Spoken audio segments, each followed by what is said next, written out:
Nous sommes à Glomel et dans cet ESAT, un nouveau bâtiment vient de voir le jour. Dans cet atelier de 400 mètres carrés, une trentaine de personnes se relaient à la fabrication de bûchettes allume-feu, une nouvelle filière bois pour permettre le maintien en activité d'une trentaine de salariés en situation de handicap.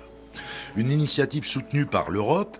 Sans la subvention de 100 000 € du programme Leader, le projet aurait été revu à la baisse. On aurait été obligé d'aller chercher encore de l'argent, ça aurait été encore plus long, donc plus complexe pour répondre à nos besoins. Et puis si on n'avait pas eu, on aurait été forcément dans une dimension moindre, et ce qui aurait posé des problèmes de toute façon par rapport à nos objectifs et les orientations que nous avons, nous, ESAT de Glomel. Depuis 1995, le programme Leader a pour objet d'accompagner et de soutenir les initiatives en milieu rural. Et l'instruction des dossiers se fait au plus près des territoires, là où se croisent au moins 3 communautés de communes, afin de définir des axes de développement en adéquation avec les besoins et les attentes.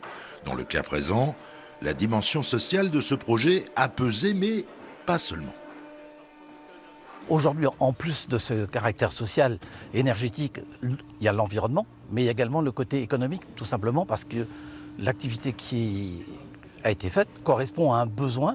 Donc il y a aujourd'hui des ventes de ces produits-là qui se font sur tout un circuit à l'intérieur de la Bretagne. Donc on est en plus sur des productions locales non délocalisables.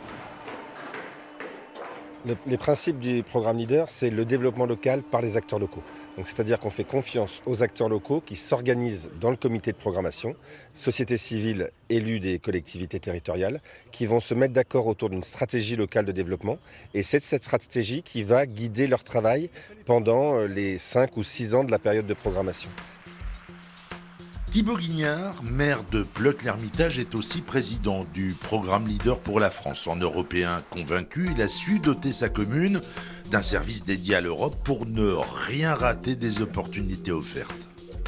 Je ne sais pas si tout le monde a en tête qu'ici, une dizaine de jeunes femmes, pour la plupart, diplômées, travaillent sur les questions d'Europe et de développement rural. C'est vrai que c'est une originalité pour une commune de 4200 habitants.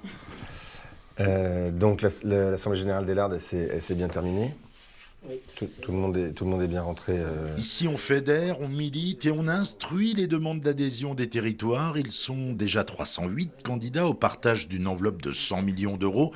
Mais pour le président de Leader France, on peut encore mieux faire. Je pense qu'en France, on n'optimise pas suffisamment toutes les opportunités qui sont proposées par l'Union européenne, notamment pour les acteurs locaux.